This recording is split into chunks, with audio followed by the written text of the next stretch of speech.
And yeah, so it's really good to have you here with us. Welcome to Bridge the Gap. I have started doing these again by myself after not doing them for all summer. So this is basically the show where we talk to interesting people such as yourself, Mr. Coulter, and we go through your life story and we try to extract some knowledge nuggets in order to better enhance all of our collective existences based on the different things you've gone through. And that's kind of what we do here. So in order for us to all make that make sense, we're going to ask you a couple of questions to get it going. But before we really get into it, can you just introduce yourself briefly and let us know where you start your life? Because that's going to be relevant very soon. Where I start my life? Like born, like where you come into the Oh, world. got you. Hi, I'm Hi. Coulter. I was born on Mars, and then I moved to Arizona when I was a fetus. Mm. hmm And it's pretty boring here in Arizona, actually. Nothing interesting going on. It's not cool like all the other places. Honestly, I can't believe that. I picture Arizona as a vast span of deserty nothing With Coulter right in the middle. That's right in just the middle. that's the Um, coolest thing in Arizona right now. Yeah, I believe that. I mean, I heard your music. It's pretty fucking hot, actually. I was sincerely Thank you. impressed. So like, no lie. But it's also coming out of Arizona, so it could just be the hottest thing in Arizona right now, and y'all got the desert. So, but I with absorbed that, the sun. that does make sense because you're an alien from Mars initially, if I'm not hmm mistaken. So with that, we're gonna go through the proper opening question. We understand that you started Mars, moved to Arizona, and that's just something people need to keep in mind for it. But all this starts off with my girlfriend, and one day, she was sitting there, she was washing the dishes one time, and she had her phone open with that Black Eyed Peas song playing. That I got a feeling, ooh, and I was vibing, and she was vibing, dancing, and I looked at her, and I had this thought, and I was like, when in the fuck did this song become chores music, right? Because, like, this shit, if you think about it and run it back to 2010, this is like the middle of the night anthem. Everybody's celebrating, having a wonderful fucking time, even the teenagers and the kids. You run it all the way till now. We grew up a little bit. The song doesn't change at all because it's a song. It's the exact same thing as it was. But we have evolved so much that our relationship with the music has changed. And now it goes from being like, the fun music that like is partying and celebrating and all that to the music we put on when we wish we were partying and celebrating and all that good stuff. So I say all that because I started thinking about, just the relationships and the journey that we all go on with music and how much it changes and how often when you watch these interviews and stuff, everybody's be like starting their story at like 12 years old when they first discover hip hop or when they first start writing, and everybody just kind of doesn't have a past outside of being almost a person that's already started to form their identity. There's some exceptions, but most people don't want to ever talk about that. But when you think about music and its place and its purpose in our life, like, it's a good chance when you came out the hospital, you may have heard some Mars stuff, but like when you came out the hospital in Arizona, there was some music that was bumping into you, being absorbed. You may not remember it, but the little baby, you probably got some energies off of that. And then I say that as we grow up, I know music, at least for me, played a big part of things. Like I can remember being like 5 years old in the apartment in Montreal. My dad had these gray boxes all over, just like tape decks and these like radio players and the amps and the preamps and the wires going around to the at-home ghetto surround sound, and be busting his Led Zeppelin tapes and things like that in the daytime. At nighttime, it would be the club music straight from the clubs in Montreal over the radio waves. And then my mom's mad different. It's going to be all kinds of discos and musicals and Disney's, all this kind of vibes, and all this kind of blended into this hodgepodge of super different sounds that impacted me all the way to this very day. And I bring all that up because I was hoping, Mr. Coulter, you could bring us back to being the youngest Coulter you can remember being, and tell us a little bit about what it sounded like to be you before you had any control over the sounds of your life, keeping in mind that while you may know Arizona, most of us probably don't even think about Arizona. That's true. I mean, Arizona is like a melting pot. It's just everybody comes here. A lot of people retire here. They get away from whatever trouble they're in their other states like California, stuff around, usually around Arizona. But we get people from Chicago all the time, New York. So it's a huge melting pot. I barely even know anybody from Arizona. So it's very rare, I guess, to meet somebody from Arizona in Arizona. At least I'm told. Mm. Um, But the music here is just it's pretty much everything. I know when I was younger, as far as if it went down from like hip hop, it was definitely like more West Coast, like Cali stuff back Did in the you day. It was were your so parents close. on that? What did your parents bump when you were young? No, my parents were like my dad was like Styx and Rush and uh Fleetwood Mac Mm, and like just like alternative rock bands back in the day. Um yeah, like Queen, just like everything that was like mainstream in the rock, but like probably in the 80s and the 70s and right. Was your dad like things a like huge music person? he was a huge music, not like for himself, but like listening wise as a Mm, consumer, definitely always. I remember being in a car and it just always music was always on, so it was always like some kind of rock or whatever. My mom was more like Phil Collins, like that Disney stuff, like you said, your mom was all the Disney stuff. She was yeah, my like mom fucked with Phil Collins. Michael Jackson. That's where I get Michael Jackson from. Like my mom was Mm, she was into music. She would like go to karaoke and do all that. She ended up buying a karaoke machine, and that's like where I started. I would say is my mom getting a karaoke machine and being like, oh, I can record on this. So you could record on like little tape decks, like little mm. tapes. How old were And you when you guys got that karaoke machine? I want to say like 6 or 7. And before So that, were you like singing or anything? Like, were you yeah, all the feeling time. Like musical? I've been singing since I can remember. Like I loved music. I loved singing. I loved performing. I loved entertaining. Um, I grew up with like severe ADHD. It Right. like affected my parents hard. They didn't know how to deal with it. It was like at least they called it ADHD. Who knows? There's a huge debacle about what's is ADHD real? Is That's facts. this real? Is this But like for me, it was very real in the way I was treated. It was very real in the way I was looked at. So whether or not it was real or not, I was on medication. They put me on medication. I was looked at as the kid that was like, oh, there's something wrong with him. He's too crazy. He's doing extra stuff. And whether or not my family could handle that. And that's for them, it's like, oh, ADHD. I guess I was told by my parents that like my kindergarten teacher wouldn't let me go to school unless I got medication or something like that, Yeah, which that's they some said they wild found out shit. later that, yeah, that's illegal, but they didn't know at the time, they said. But so I definitely got like treated very differently than everybody else. To a point where my parents felt like they couldn't handle me. They'd probably put me in like my room, just go in your room and just stay in there and just. So I was very like to myself type kid, which made me, I think, ADHD because I wasn't getting stimulants. I wasn't getting stimuli or whatever. I don't even know what I'm trying to say, but like the stimulation Nah, I get from you. my surroundings and from like social atmospheres and just I like even in school, like it was really because I would go home and it would be a certain way, and then when I go to school, I would just act out and like, oh, I just want to do stuff. I want to mess with people. I want to do, whatever it is, and I Yo, was just dead doing the ass, I most can because I relate to wanted to that shit. experience. Like, I can dead ass relate to that shit. I was grounded a lot as a kid. Go to your room, don't do fucking nothing, whatever. And then your parents in around, and all of a sudden that like weight's gone, and you're like, fuck it, what can I actually do? What are the limits I can push? Because you never get to do shit. So I fucks with that. So you're basically like you start singing like okay, like when you start singing as a young one at that age and stuff, right?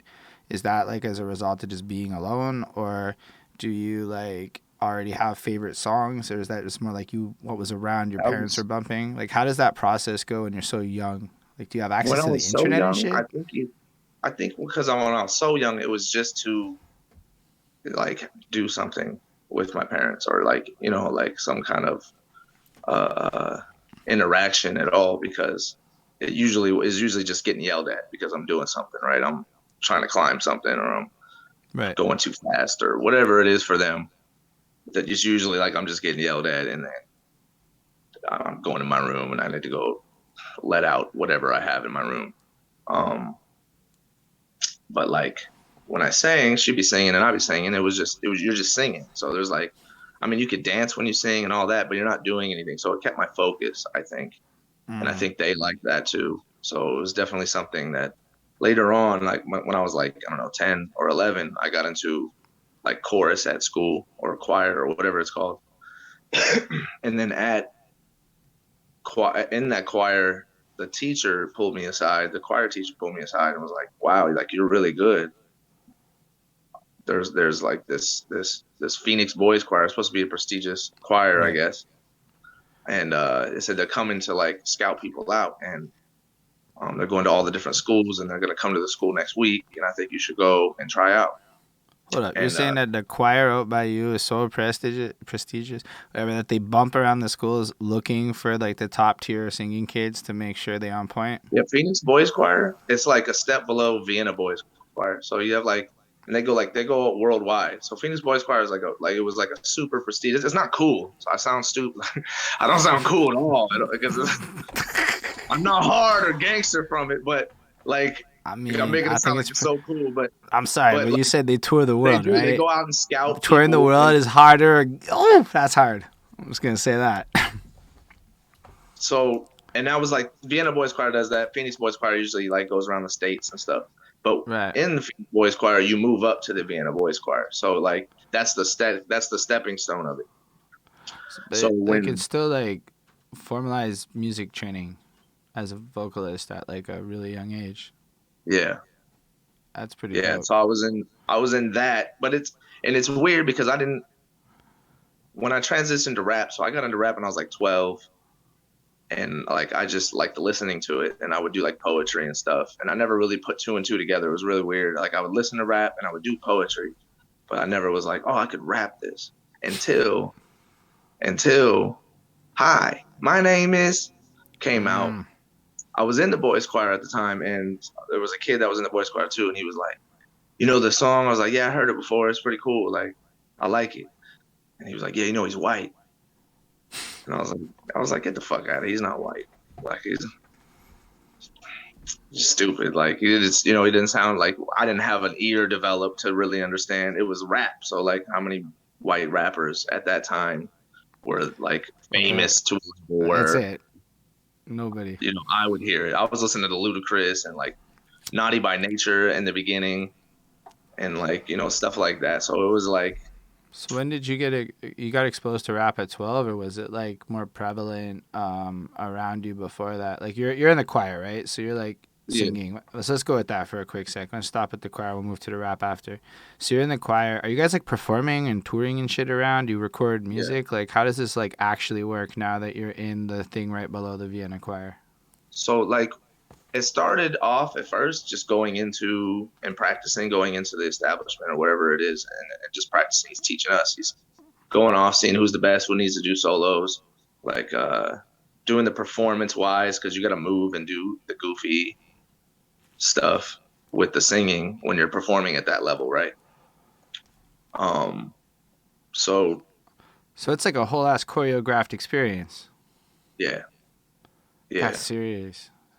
for sure. And then I mean, it's in front of huge audiences. So it was like I got exposed to that as well. So when we actually went out and performed these all around, it was at big huge halls. It was in huge churches. It was in places where they packed the place. It wasn't like Madison Square Garden or anything like that, but like it was big venues yeah, I for mean, what there's it was. people like to this day that have never performed their own music in front of that or just had that experience in any way, shape, or form. For me, I think it's really interesting when I hear about there's a lot of people who have gone through the church circuit of some kind Yeah, or another and ended up clocking an insane amount of experience relying on being a vocalist and then gone on to use that to rap later on in life.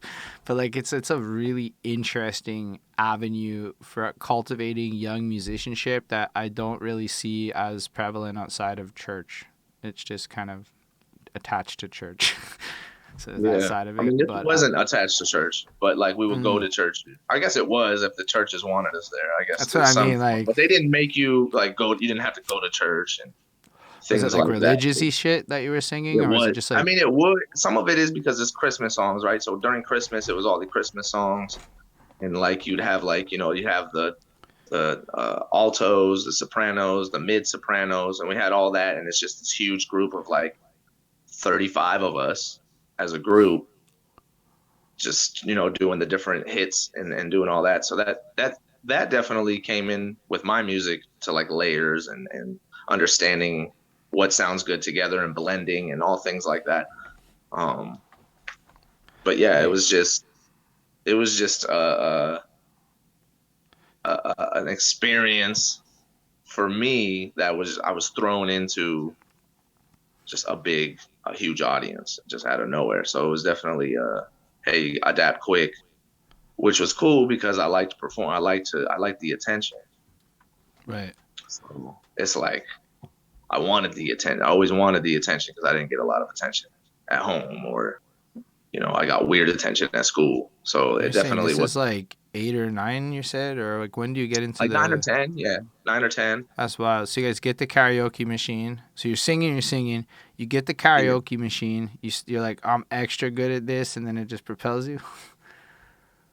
Yeah, I mean it's probably what it is because I'm not a great singer. Like I'm not like one of some of these people that like just can hit any note and it's just their range is insane and they're just belching it out and all that. But like for what I know and what I do and my craft in general, it definitely was something that early on doing it with the karaoke machine, I was ahead of other people that didn't have Right. that around them or didn't care about what it sounded like when they sang. I was like, oh, I need to sound good. Like I've always had that from little. Like this doesn't sound good. How do I fix it? Right. Whether I knew or not at that time how to fix it, I still had that mindset of like, how do I just need to sound better? I don't sound like this person that I'm hearing, or you know what I mean. So But it's nifty it that you're definitely able to helps. pull that off with a karaoke machine in general, because as you said, it records Well, it's yourself. my mom singing too, so I'm around my mom Right. singing all, and I'm hearing her notes and how she's hitting it, and her trying to like, oh, I need to start it over. I messed up this note. So I think that too, seeing that probably help put that into me. But like once I got into the boys choir, they would teach you like Right. all those things. And the funny thing is, when I went into the boys, this is why I didn't move up from the boys choir to the Vienna boys choir because I was doing everything by ear. Okay. Everybody else was reading music. Everybody else like could follow along with a sheet of paper and all this other stuff. I just held the paper, heard it one time. Once they sang it one time, I was good. I was like, all right, I can hit all that. And then I would just do it. I would read the words, but I wouldn't follow the notes like everybody else was. And they had no clue I was doing that. They thought I was reading along with everybody else. So like when it came time to move up and everybody was like they picked a bunch of people to interview and to perform or whatever to try to move up. And then when I got to that guy, which is the instructor or whatever, he was the top gut dog or whatever of it. He was like, all right, he was on the piano and he was like, all right, follow these notes. And he put the sheet of paper in front of me. And then he started playing the piano and he's like, sing the notes that you see on here. And I was like, I can't do that. That's And he was like, wild. what? And then my other instructor, who's been teaching me this whole time, is like, what? Like you've had all these solos, you've been doing all this stuff. Like, how do you not know how to read music? I was like, I just been doing it by ear, I guess. Like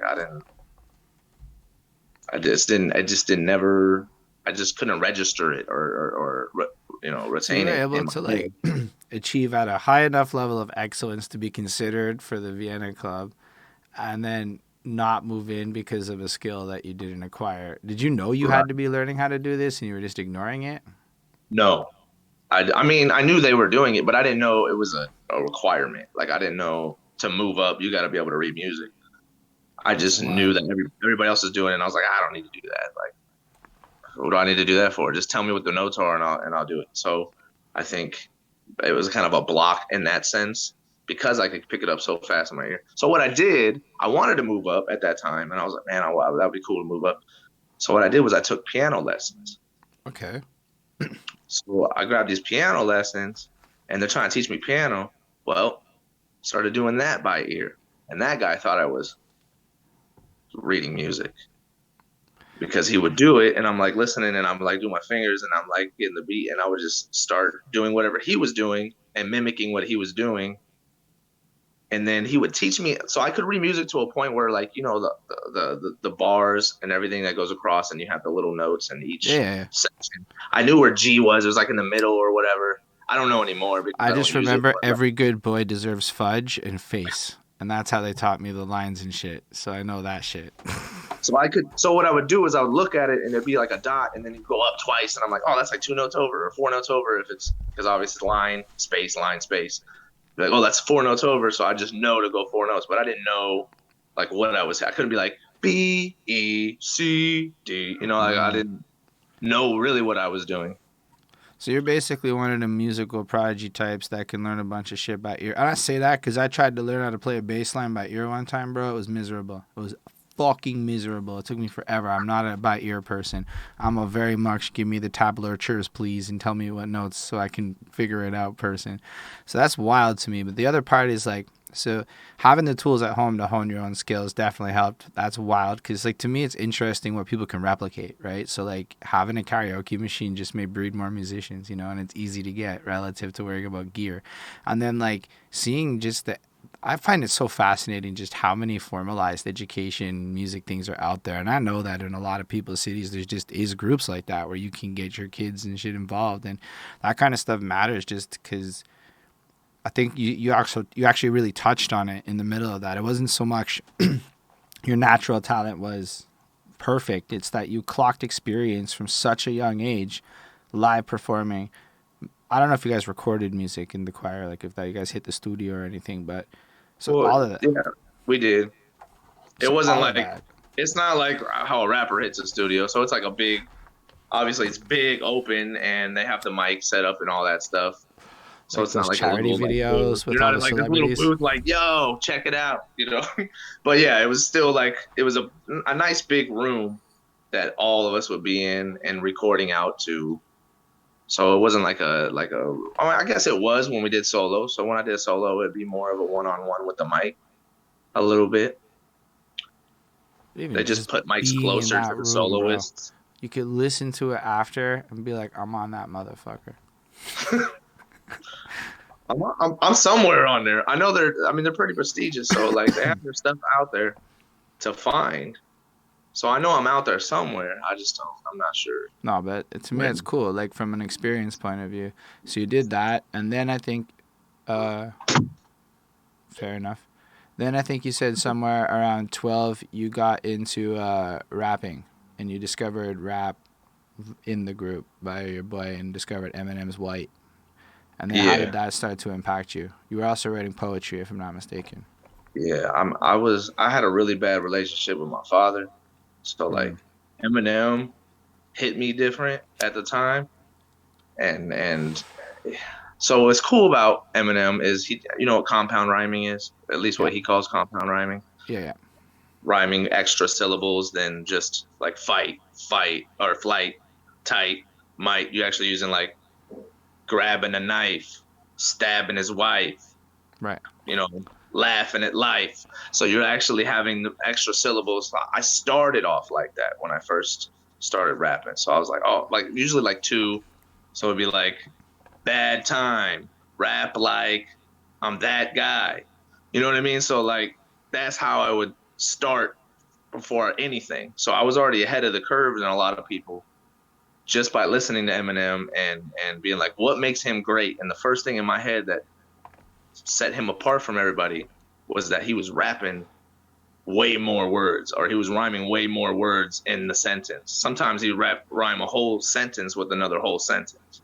And that was just like baffling to me because nobody else was really doing that at that level. Every once in a Right. while, you hear rappers doing it, like they'll throw it in a line or two lines of the multi-syllable rap or whatever. But when he came in, it was way different because he was like he was going to a whole different extent than any other rapper, and I think that's what stood out the most for me. So that's how I was writing.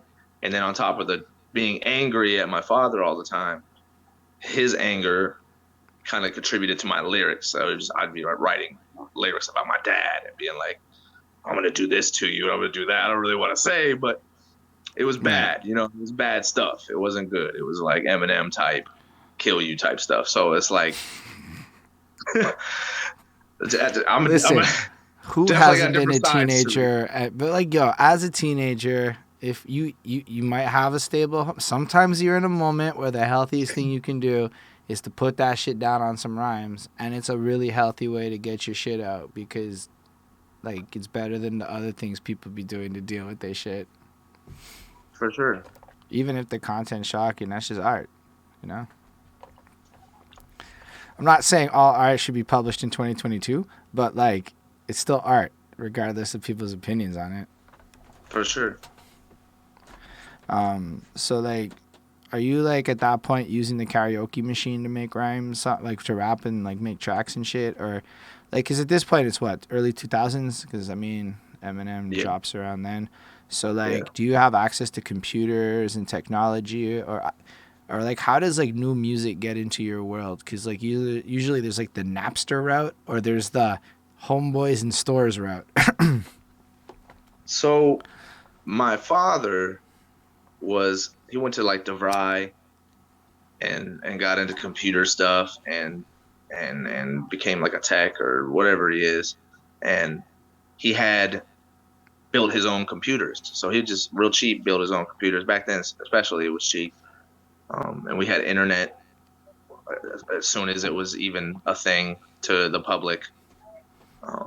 We had pretty much everything. So I had LimeWire when I was like 16. I was using LimeWire to get like beats, to watch weird stuff on the internet, to get music, just everything. Because LimeWire, it didn't have no filter at the time. It No, just it did not. it was almost like the dark web of that time because you could access anything from it, and anything could be on it. You don't know what you're gonna get sometimes too. You could be like, oh, I'm gonna type in Eminem's new freestyle or old freestyle, whatever you're typing in, and you end up getting some kind of weird porn. Like you didn't know what you were gonna get. So I definitely saw Facts. crazy stuff at a young age because of the internet.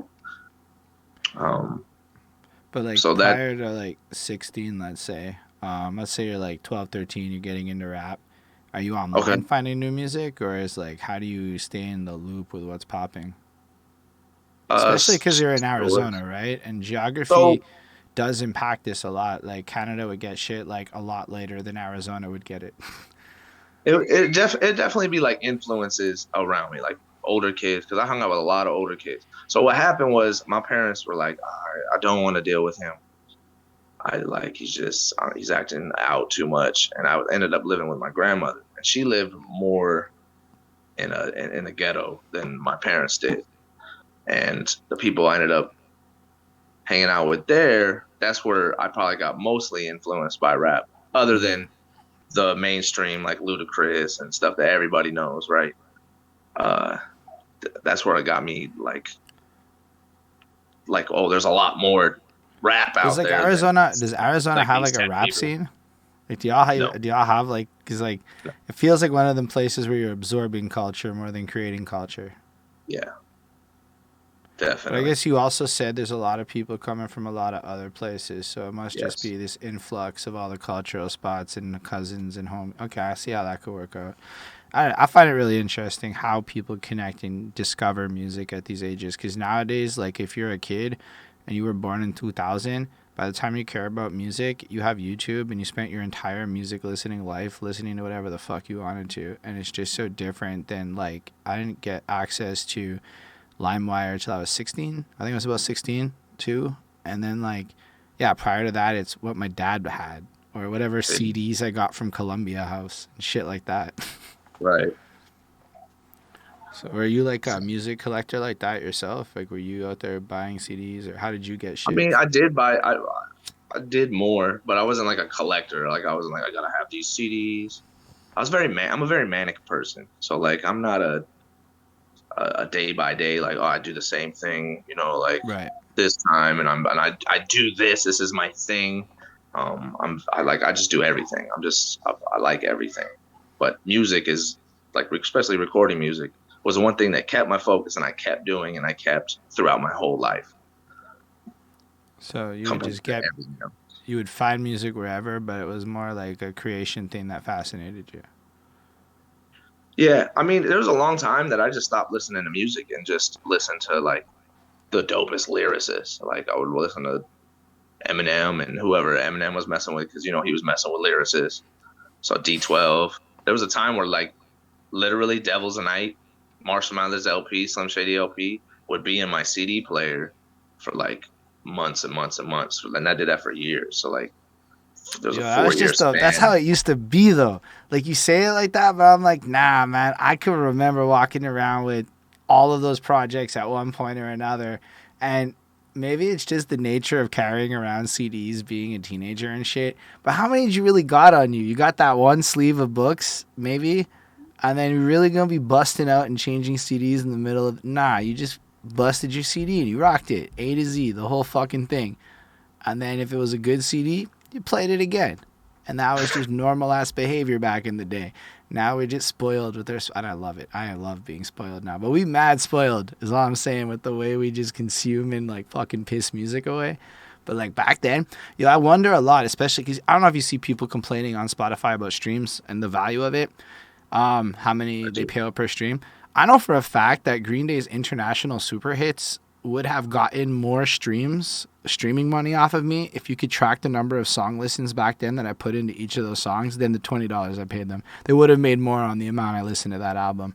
So it's like, I don't know how true that is. I think like there's a lot of value in what the streaming market But offers. back then it was a way different game. If they had Yeah, Spotify facts. back then, it would have been like what 100 people on it.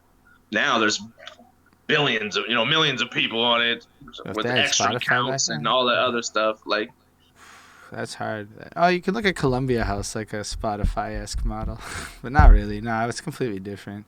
it would be like a label. It'd be like Spotify would be like a label, and these are the artists you'd be able to hear on it back then. It wasn't so like any artist can go on here. The most you That's had was fair. like SoundClick came out, but they didn't pay. They weren't paying Nah, for. I There's don't no think they. monetization in SoundClick or even Now, SoundCloud. well, I don't even I think think still SoundCloud SoundClick. still doesn't have pay, So right? SoundCloud actually, okay. So SoundClick does have monetization now because you can sell beats and SoundClick. shit. It's alive, bro. One of my mans, he was like, "Yo, I have like 60 beats on SoundClick that nobody ever used," and I'm like, "Say word, let's go raid your old beats from 2011." So SoundClick is still active to this day, but they even have like a BeatStars styled pay the beatmaker kind of person thing built in now. So there is a bit of monetization. Not like anyone uses SoundClick, but like evidently it's Right. alive.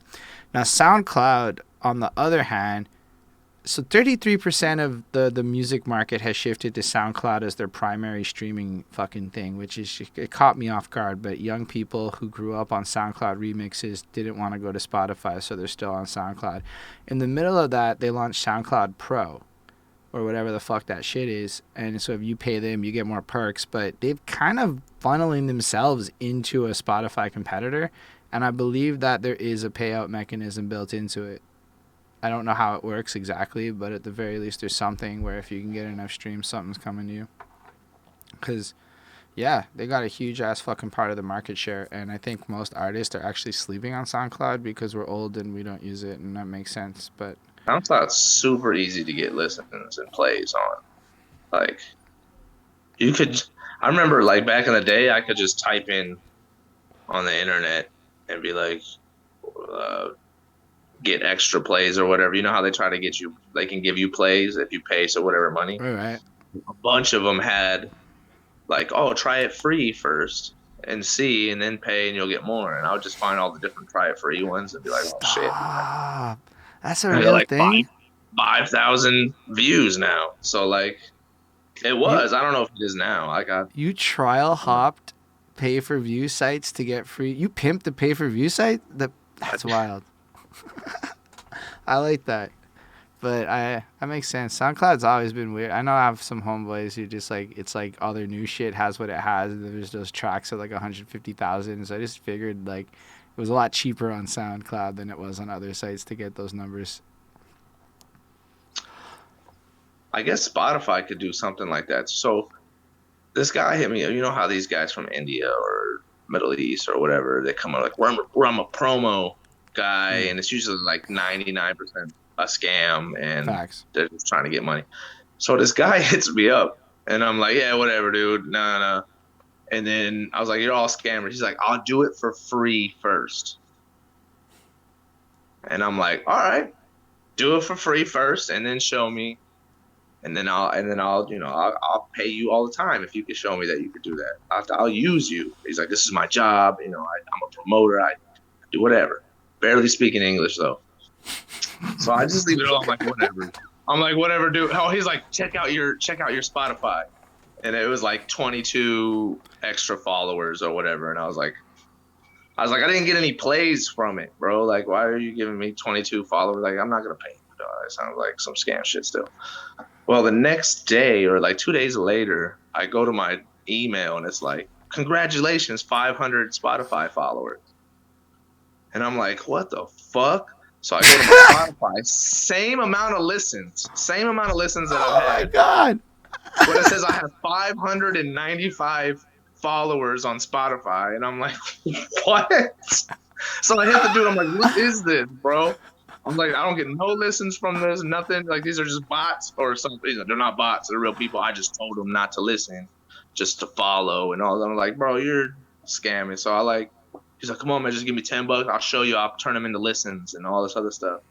And I might pull the trigger one day, but like, here's $10. Let's see, just to see what he'll do. Yo, bro, you can make a whole ass content piece out of that. That's fine. I watch YouTube videos sometimes where people do exactly that. They'll like it sounded like the beginning of one of them Fiverr videos where guy goes and checks to see if shit's legit. And you're like, yeah, let's see what happens if I throw $10 at Scammer Man.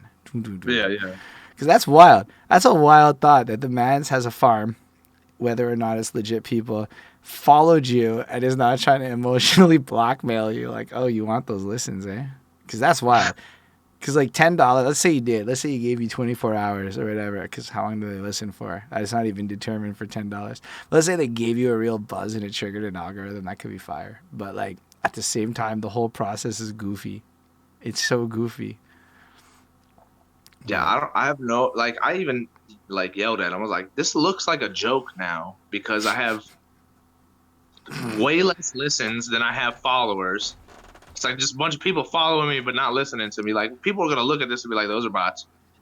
It's like, got bots. You don't even have all the plays that these followers. Like, how does he have 595 followers and not thousands and thousands of views? Like, I don't understand. Yo, big facts. Because getting even to 95 without them is pretty impressive. That's hard still. But I actually agree with you. That's a big point. That's why I don't fuck with bots like that. I'm willing to do anything people can replicate, and it's like transparent. Like we run up songs like a motherfucker, but like humans run it up, so that like at the very least I can point at it and be like, okay, this is exactly how many people, this is how many numbers and streams you can generate per person, and figure out some of that shit.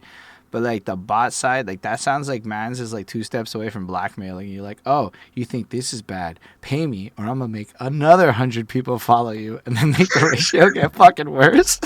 Just have millions of followers with 350 listens. That'd be such a goofy follow. Like that would be funny. But you're saying this guy just hit you up over Facebook or whatever, and just offered this out of nowhere, and then just did it for you. Yep. And he's like, if you want the listens, it's just for $10. And I was like, nah, man. I was like, I don't know if I convinced him, but I was like, show me that you can give me listens. Because I don't even know if you can do that. All I know is you can make a bunch of people follow me. Like, I don't know if you can actually turn these into listens or what, but you haven't proven anything to me other than this. Like, and this does nothing for me. This actually negates it more. It makes it look dumber. And so, like, you could take those back if you want, if you're not going to give me listens. But I don't know if I got through to him and he's going to try it. But this is recent? Pretty cool. Yeah, this is like last few days. Oh, say word. This is like a modern day. That never happened to me. I was like, that's a wild idea.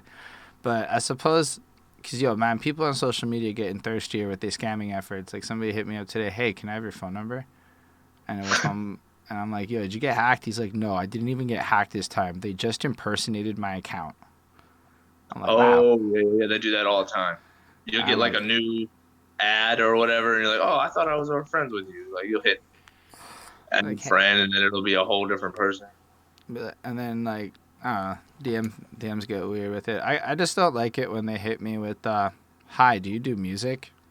I'm like, why did you message me? Like, what? Like, what? You didn't listen before you The Like, links talk to in me. the Like, bios and shit. I did the link in bios. I did my diligences there. Nah, if you can't be, no, for real. I think the spams, it gets worse.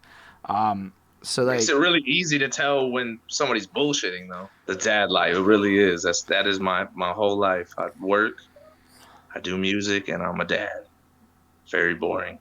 I don't know about that. It sounds very like a lot of people be dreaming to live just that life. Yeah, for sure, for sure. Um, so like, I'm just not making the money that some of these people that live that life. Like some of these people just vlog and make music and do all this stuff, and they're like entrepreneurs and do everything, and they're making all this money because they're halfway rich when they started, so it was easy to just like blow up from the beginning. but those people have no staying power. If you're starting halfway rich, etc., you're gone. I heard your project, and like no lie, it was like yeah, Duke has staying power. He's making art, like really expressing some shit.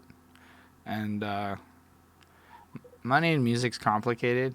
I mean, I'm not pretending like I'm making money, but I did get paid to rap this year, just to show up and rap. That was way better than anything else I've ever got paid to do. So I'm making progress in it, and part of it is just passionately being yourself. And I know you satirize on your project rappers who don't really work on their shit or just rap, but like you got that music shit down. So it's like I was like listening to it, and I'm like, damn, this is like girls would bump this. So you're already like way ahead of a lot of people in this rapper game. You make meaningful shit. But with that money, I don't know. If you make marketable choices from home, you can have money. That's facts. Like, just Twitch the creation of your songs. Just stream it. You're already doing it. Things or do be a dad talker. Shit, you got kids. You have an infinite source of entertaining content with a whole market of people that will give a shit, even if it's boring to like everyone You else. know what's Because funny that you said that? I thought about this today. I was going through like videos, and I was like, damn, these are some really cute videos right here of me just being an awesome dad. That sounds egotistical, but really, like it nah, was just like, run that. Take and I pride. was like, man, this is content right here. I've definitely already thought about it. I was just thinking that today though. But like I just never I was always when I was like growing up, I was always against it. I was always like, why are people just throwing the kids in front of everybody and doing all this weird stuff? Like I'm a very private person. I'm not a very like, hey, check me out. Look at my life. Look at me. Look, like it was just I just wanted the music to be in front of people. I didn't even want to Mm. be an image. Like I don't have a fashion style. I don't and I never will. Like so, I definitely there's probably a lane for that because there's a lot of people that feel that way. There's I people that are like, mean, you it's have a fucking bit of stupid. like All these famous people are dumb. They're all trying to influence people, wearing the dumbest things, doing the most. You know what I mean? Like so, like it might be refreshing for a lot of people for someone like me to come out in the limelight because I'm definitely gonna just be a real person that's not like, oh yeah, check out this Gucci that I'm wearing here, and I've just got these chains here, and I'm like trying to look a certain way. I'm gonna wear this white T-shirt and these basketball shorts to Vlad's interview. Like I don't care. Like I'm not trying to look cool for nobody. Like I'm not trying to do that. So like I always had it in my head like if I'm going to be famous or blow up in any sense, it's gonna be because of the music and that's why I've always focused on the music. I've always focused on the art of it because I don't want to be these other people that are like gimmicks and sex symbols and throwing their life out there and doing extra stuff. I just didn't want that for myself or for my family. Um, but like it's so normalized now I think it that was it's almost like normalized then. This is one of those topics where, like, given my life, it comes up a lot, especially because I started doing some of that sex symbol shit. I was like, I'm going to fuck with that gimmick and see what happens because I don't look like your standard sex symbol. So I'm like, let's run this shit and see what the fuck I can really do with this. Lizzo's doing it. I'm going to fucking run this. But when I looked into music history, bro, it's just full of it. Like all of music history, all the successful acts who were just about the music were all like gimmicky marketing things, and like it's just Eminem's ass on a newspaper went farther than Eminem's music for a hot minute. Like that's like it was shit like that that yep, made us had care to. about him. And so it's like when I realized that it isn't necessarily your personal life that has to be it, but there has to be some level of storytelling. And I think a lot of people look at storytelling as gimmicky because, in a sense, it's good marketing. So all good marketing will feel gimmicky. But like, Yeah. if you're able to tell the story of what Coulter represents, give people an insight into your philosophy, it lets you accomplish a lot of the vloggy shit without being a douche. Or if you focus on knowledge and experience, that's why like I want this show to be inherently. It's called Bridge the Gap because we all from usually different places with mad different experiences, and it really is about trying to figure out what happened in your life that the whole world could learn from. So like already we know that like karaoke machines is probably a great way to record some music on the cheap, right? It's just like, but it also gives you Not experience anymore. I and mean, you got so many devices now that karaoke machines are pretty obsolete, in my opinion. But you're like saying back that, then, it but wasn't even like a karaoke machine. It was like a makeshift one. It was like a receiver with a yo, TV. karaoke machines now are My like dad knew how to like hook $150 it with the up mic. right to make it a karaoke machine. But still, like it's just like the way people have experiences and the fact that they tie into what people do later on in life. I feel like people don't highlight enough the importance of the childhood experiences and shit. And you know, just learning at your whole journey. Or a lot of times people do it. Okay, what's your favorite rapper? That's cool. You have favorite rap. I'm sure it don't usually come out what that is. But for me, it's like, what was your journey like? What are the things that are important to you? Because that's the stuff that makes me care about the art more personally. So it could be like gimmicky, especially with the way TikTok and shit gets represented. So I think what happens with the TikTok is what you see on Facebook is like the worst of TikTok, and it's not representative of the app, but you actually have to go and be on TikTok to like really fuck with TikTok, and a lot of people never go down those rabbit holes to actually see what it's like. So it ends up being like a lot of weirdo shit that's there, but then I'm seeing all the not weirdo shit that's working in the same vein, and then it's really up to you whether you want to embrace that. It's like dad talk, and you could rap about being a dad, and people would really fuck with that. Is it gimmicky? Yeah, but it's also cool because I'm old enough to appreciate that kind of shit. So like Exactly. that's how I look at a lot of that shit, just kind of twisted together. But nah, I think you'd make great content like outside of music, just considering it, even if it is like maybe antithetical to your personal interest and desires. But it will help you make money in music, and that has been a fact since the beginning of time. Because the Beatles were a phenomenon more than they were just music.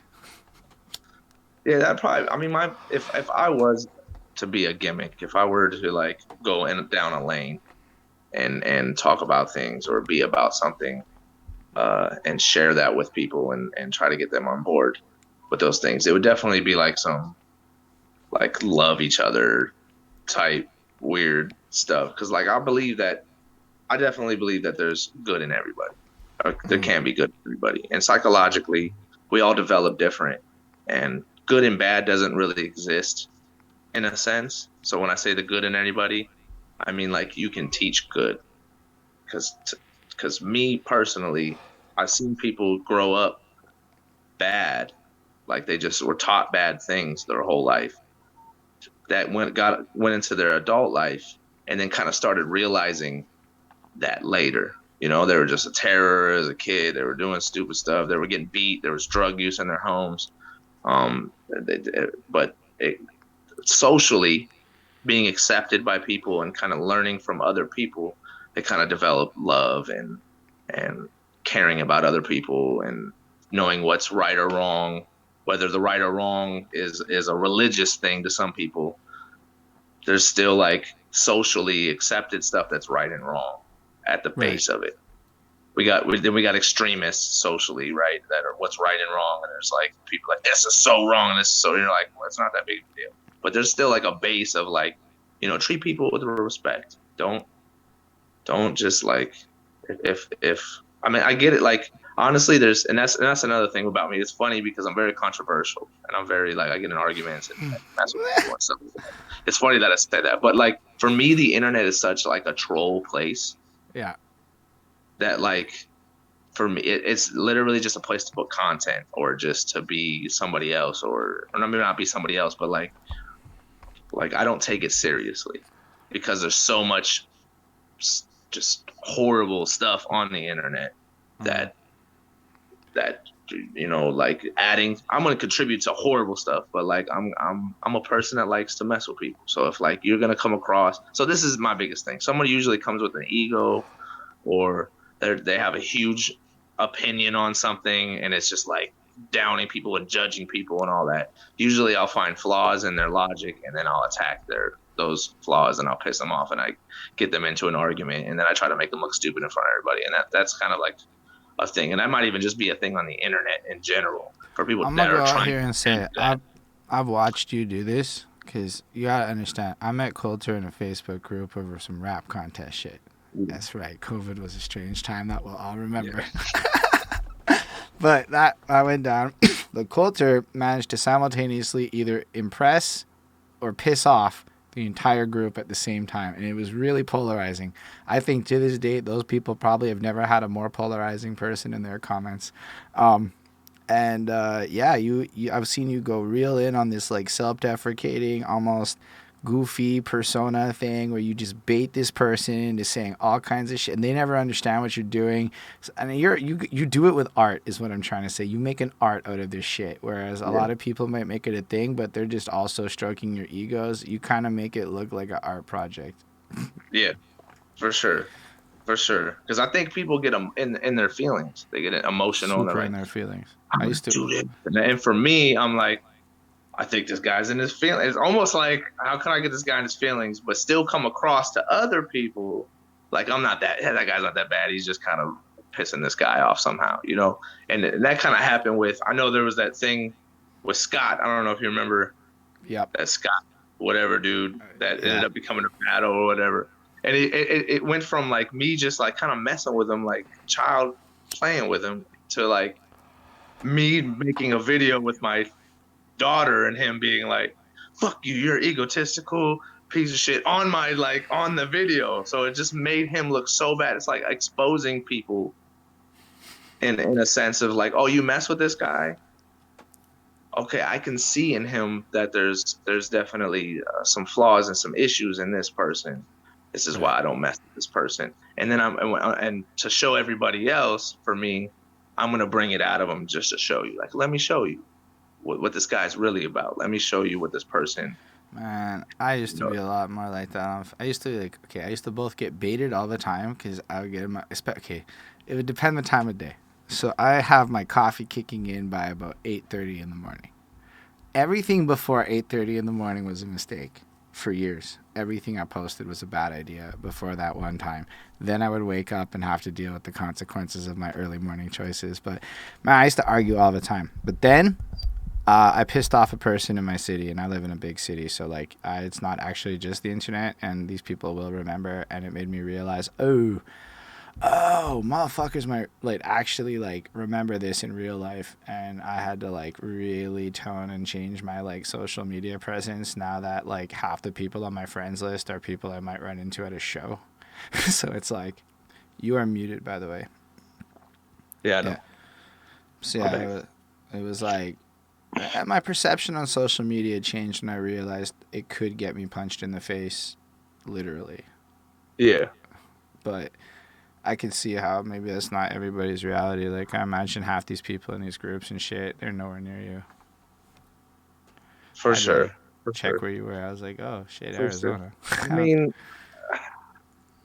I'm a person once you get like, cause on the internet, right, there's a certain persona, whatever, and then outside the internet, like, okay, so where I even work right now is probably the worst place in the world. So you know, there's like shootings at clubs Right. and all. So I'm a security guard, and I work Okay. for an entertainment district, and it literally has like 12 clubs in on the property, Okay. and so so this is actually a cool thing for me because I make music, right? And I can have it spun in these clubs. That's And I lit. just got to get relationships with these DJs when they come out and stuff like that. Which I used to back in the day because I quit the job and then I ended up coming back. But I used to have those connections with all the DJs and they would play my stuff. But this was back when I wasn't really trying to be Right. like, Right. I don't have stuff on Spotify. Like I'm just now like, you know what? Let's push this. Let's do at least all the basic stuff I need to do. to get out there and to show my music to people Right. instead of just making music and then just throwing it at everybody like, hey, check this out. Oh shit, that's awesome. Yeah, yeah. And then go to the next person, right? And then or you post it up and a few people listen to it, whatever. But I was definitely the person that was like sending it into your DMs. I just wanted to hear Yeah. what people thought, you know?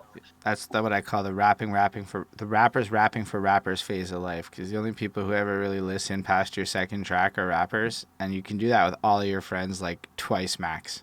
Like all your Right. friends will bump your track, and then because now what happens, I'll open up DMs from like 2014 when I was really doing that spam shit, and it's embarrassing the number of conversations I have, or when I scroll up, it's just me like 4 songs in a row. Red, no Yeah, yeah. response. Didn't get the message. Didn't care because I was just 2013, bro. You didn't know better back then.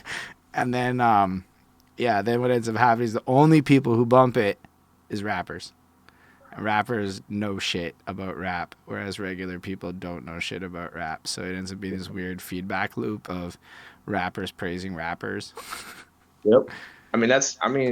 That's my whole fan base. That's my whole audience is like musicians and rappers.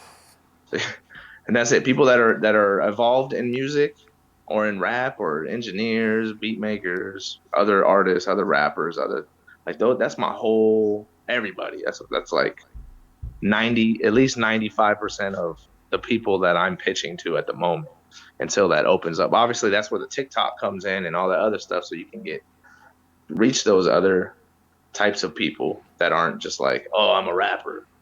But even then, I know like I'm gonna come across a huge community of what rappers and stuff like that. If I'm Yo, depending on what. I would never don't ever guess on TikTok, bro. TikTok is stupidly accurate in what it knows, and it's like Yeah, if you've ever met an algorithm, you've never met the TikTok algorithm because it's gone. It'll find people that want to hear your music, let alone any. It'll just know. Oh, he sings like this, and as long as you make your videos looking just nice enough, as long as you do everything just right enough, nah, for real, like you can start to build like fans, especially because what you're doing is kind of like marketable. Like it's really like it's really dope like that. Like, and I'm not saying that to be hyperbolic. I say it because like I met you in the rap groups where sometimes I encounter some of the most. I'm not trying to be disrespectful to no one, but a lot of people's innovative is sincerely the same bullshit that they heard from their favorite pop underground rapper who's pretending he doesn't have like empire pushing him and acting right, super underground. Like, you know, people don't know fuck all about the music industry. Then I hear right. your shit and you're like singing like your Imagine Dragons on at least 2 or 3. Like, that was like, man, this is some like real pop shit. Like really well made. Like really like. And I don't think you start rapping on any song. Like they don't really start with rap, and then when they do, they're like the posse cut ones, and the rest of them was like, "No, I'm gonna get them with the singing, and then I'm gonna Yeah, drop the rapper." I'm like, "This is well yeah, yeah. done shit, bro. You obviously see something in music where it's a little more transcendent than rapping for rappers, which is wild to me that that's who you're pitching. Because man, you can get like fans, Right, like, right, right. but rappers don't spend money. Like and it's cold, but like we're all peers. We're all doing the same shit. Like, Yep. so unless we're doing some like run it up group shit where I'm all for all the run it up group shit in the fucking world because we all win like that. But like otherwise, the fuck does it matter what my opinion is of your music? Honestly, maybe in the context of a conversation, but like, does it really matter if I'm never gonna like purchase it or be the guy at your show or this, that, the next thing? Like, if that's not Like it, a real fan, right? then the focus I think a lot of rappers have is off, which is why I was like so caught off guard with how on point your shit is. I appreciate that. But you say you've been making and recording music like your whole life, right? And Yeah, so you were doing it in high school. You were getting beats like it off of Napster, like when recording at home. Like at that phase, how was it going? that was definitely. So I started on karaoke. I think I started with a DAW when I was 16. So like technically, when I was 16, that's when I really started like making songs, so like beats. But I practiced on a tape before that, probably like at 14. Hmm. When I started like recording. Oh, I got so what I did was I got a Dr. Dre Chronic 2001 beat CD. Bought that. It was like in Okay. Walmart or something like that. I don't know where it was. It was somewhere, and it was there. I was like, "Yo, that's cool. I can freestyle to this. I could do all whatever I want to this." And I ended up putting that in. And you can't. It's not like a DAW where you can like stop and do it. Like you had to get it first. You had to get it right first time. You can't do dubs. You can't do any of that. So you just gotta like record it, and then the next beat comes on, and then you stop. Right? You stop, or when the beat ends, you just stop it, and then if you have the next song ready, you get prepared, you hit record again, and you play the next beat, and then you do it again. So it's just a full like front to back, Did you the make a first Dr. song. Dre remix album when you were a teenager? Yes, I did. That's pretty cool. Yes, I did on a karaoke machine. That's actually pretty fucking Yo, cool. to even make it funnier, I had like the long, you know how the mic has a long cord. I put that shit on my fan and made it come down in front of me. Let's go. Like I love it. I thought I was so cool. That But is yeah, cool. I'm that's pretty sorry, much but what. one of my first recording experiences, like before I like figured it out, was in like a place under my mom's crib, and in like it was no good sound with like a rock star mic hanging from the ceiling, like the sorry Yeah, Rock Band, like the game Rock yep. Band, the mic I've from that recorded a shit. rock band, Mike. So, I've done we that we too. did that shit. I have no idea where that song is. That's one of the earliest. I think it's Lost to Time. That little effort, whatever it sounds like. I still have stuff all over the internet from like way back in the day, like when I was like little Eminem, Were when I you was like always mini going by Eminem. Coulter, or what was your name back then? I was Psycho, Nice. How'd you spell psycho? the right way, Psycho. So I spelled it. Fair. I was never a guy that was like, I hate, even to this day, like always, it was like, why do people put like spell things wrong to look, I get it from a marketing standpoint, I guess, but like when it's Oh, so cool to put a three instead of an E do or, you want to know what my dude. honest thoughts are? People like I don't think it was to be cool. I think it's because people who understood like where things were going started to recognize it's gonna be impossible like to find it. So like if your name's Psycho, there's a psycho in every city. So now you need to find a way to be a psycho that you can still be psycho, but then Yeah, nobody else has that. And I'm sure that right. people don't make the connection that everyone else is putting another zero instead of an O or some shit. I definitely understood that, but in my mind, I was thinking way bigger. I was Mm, thinking like I'm gonna be the psycho. Like I'm gonna be I appreciate better that than ambition. any other psycho out there. I was, you know what I mean? Like so I didn't care about spelling it right or wrong because in my mind I was like I'm gonna be great. Like I'm going to focus on being the best artist that I can be. That's funny because that's the intro to my album, me I saying like that. that But intro. I but that's enjoyed lit. that. Like that's real shit. Like I really was like focused on the music. Like I just want to be. I want people to listen and be like, holy shit, bro. And I had that from like the get go. So when I first started, it was like, oh, you sound like Eminem, whatever, but it's dope. Like it's still good, right? For the time being and the people around me, my peers and stuff, I was still accelerating above them. And I started when it came to like recording music, I was on websites. So they had like rap, well, you know how we have communities now on Facebook and stuff and all the rappers and we're all together in that sense. There Yeah. was like websites. It was called, there was one specific. There was, well, at first it was these Net 54. It was called net54.com. Right. And you could create your own website. And people started creating these rap websites where you could like text battle or show your lyrics off and do all that. And then that kind of evolved into, oh, I can post a link in here to a track on SoundClick, and you could go to listen on SoundClick to my music. So that a lot of people were like still just doing lyrics, and I was like, yo, I know I can record. I'm gonna start doing that, and then other people started doing that, and then so I was like diss record battling. We didn't battle like they do, in grind time and shit, where it's like, or on bars of death or whatever these places are now, even No, online or whatever. But I was like, it was like diss battle. It was like Eminem. You know how Eminem disses people in a song. It was like you make a song dissing your opponent, and that's the kind of battles I was into.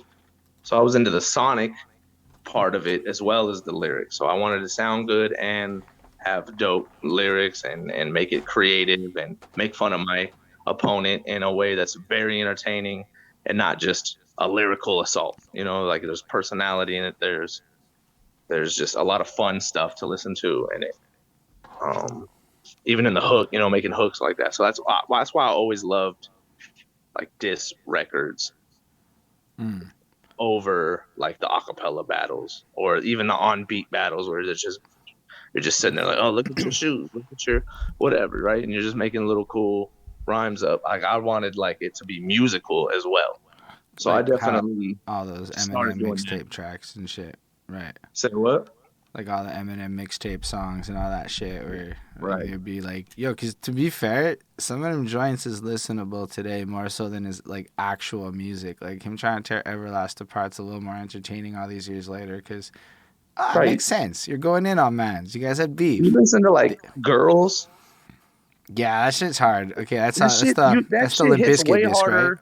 Or That Fred yeah, that Durst. shit hits way harder than fucking like, yeah, you're fucking whack and you look like you can't rap and whatever people are trying to just like say things at people. Like he's just making it sonically on a whole different Well, like level of I dissing think a somebody. lot of people like the beat, because I interviewed a lot of battle rappers on my parallel show, and Yeah. part of the beat things is the freestyle element. So it is just the ability for like up until like I don't know what late 2000, almost 2008 9 started grind time and shit. It wasn't like it was written and shit. For the most part, if I'm not mistaken, it's freestyling. So like you really aren't coming in with the mad prepared things, which is I used to feel like very similarly too though. Like the tracks is wild battle rap, but then when battle rap gets written, bro, oh my god, it got good. But like in the older times when it was still like freestyling, I was not something I fully appreciated. Probably because I'm not a freestyler like that. To this day, I think my freestyling's ass. I can flow like a motherfucker, but I am saying nothing. I'll say nothing for 10 minutes. Right. Right. No, for sure. I mean, for me, freestyling became a tool. Mm, So like that's it helps me find characters, it helps me find flows, it helps me find melodies, it helps me find like I could just like say something and I'm like, yo, that sounded so cool. Let me build off of that. You know, right, it became this really good tool for me to start from somewhere to create from. right. So it was a lot before it was just to like, oh, I'm just doing this. This is cool. This is fun. I'm doing it with my friends. People think it's cool when I do it.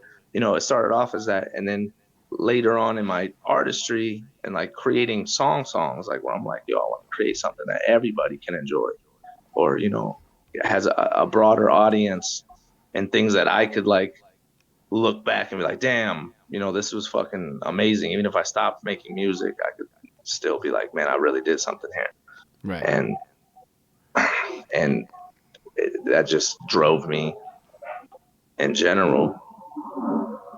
But as far as I don't know, as far as the dissing and the freestyling and all that stuff, it just all of it became stuff that I could add to my arsenal to create something bigger. And you were like in the internet rap battle world before it was like A nowadays thing, yeah. times.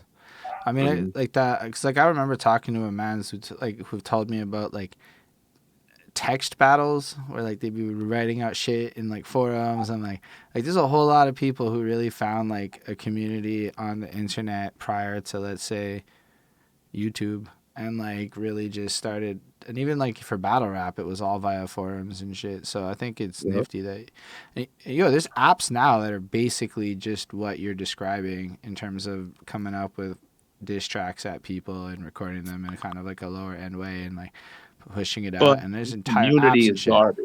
The communities are Absolutely. garbage though. Compared to the forum communities, you'll never get those kind of communities ever again. Especially with the times changing and how quick everybody's uh, attention is on stuff. Like it was a real community in there, and we're constantly there was like so many things that you could do. We just added more things. It was like it became a family, and it was like hundreds of people, you know. And nowadays, you go on these little apps or whatever, and they're just like fire emoji. Check out my track. Mm. Oh, great track, dude. Yeah, check out mine now. Oh, cool track. Oh, dope. Fire. They have no idea what's fire about it. They can't talk about it. They can't see any flaws. They can't see anything like that. So it's like for me, it's a lower end of making music. So is So it when I the come fact that on, like people back then would actually criticize you if you fucked up. Like if Oh you were man, whack, you would oh get man, on the roasted. forums. Whew. That's another thing. It's like, nowadays I'm in these communities and I like say things to people. I'm like, hey, this doesn't sound good. You should do this. You should do that. I don't like this about this. And people hate it. Like it's not accepted socially anymore. Like it's like they're like, Mm, what the fuck? You're a hater. Like you just don't want to see people shine or whatever they want to say, right? They just hate. They'll just hate on you. Now, for if you hate on them, that's how they see it. But like I grew up like this is garbage, bro. And it was like, oh, I gotta fucking do better. Like I gotta like fuck you, but I gotta do better. It actually drove me personally, and I know my peers, it drove them to get better just by people voting on things, right? We do all that stuff and then using the votes because nowadays when you vote on something, they're like, oh, you know who was fire? Coulter. I'm gonna go vote for Coulter. His was fire. I think it was more fire than fucking whoever he's going against. That guy was cool, but he's just not as fire. And like, and where I grew up in the forum, they'd be like, yo, your cadence here, when you say these certain words here, it just fell off. It just sounded kind of corny and it just didn't hit right. And then like these lyrics here, it just sounds like you're reaching for a metaphor here, but it's like it doesn't hit the way you'd want it to hit because you have too much syllabusy and like you just have so many layers to the music and to the that's skill wild. that you Cause could literally pinpoint and talk about. And I that was feel like accepted. you're like really touching on some interesting points too. Cause like I did album reviews for a really long time. I'm like, there's a few. I know Lindell's watching right now. I know there's some album reviews I still got to do, but like when I did hip hop, I was okay. I could talk about that. When I went to rock music land and all of a sudden, like, you need to understand how the harmonies of guitars blend in with this, and the guy's saying nonsense, but it doesn't matter because it's rock music and the fans are really mean to you and shit. I learned a lot about how hard it is to actually describe anything I like in rock music with any real musical terms because all of my music jargon is fucking hip hop. So it'd be like, Right. yo, the way they cut that, like, and people are like, they didn't cut shit, bro. They just recorded it. I'm like, I don't know how to describe it. I know how to Yeah. use a lot of hip hop language to articulate concepts that are lost on the audience. They don't understand me. I'm like, and they're the meanest. People think hip hop fans are mean. There is nobody on earth meaner than a 70s rock fan. They're the fucking foulest fans on the internet, is all I'm going to say. Nobody's worse, in my experience with fans. But And that's funny. That makes me think too. Like, and then the reason that it's so good, like you can pinpoint and judge each little detail and layer of the music that you're judging or that you're talking about or you're feeding back. Because then you could come by and be like, oh, you don't even know what you're talking about because that's not like the way you said, like there's no cut there, there's whatever.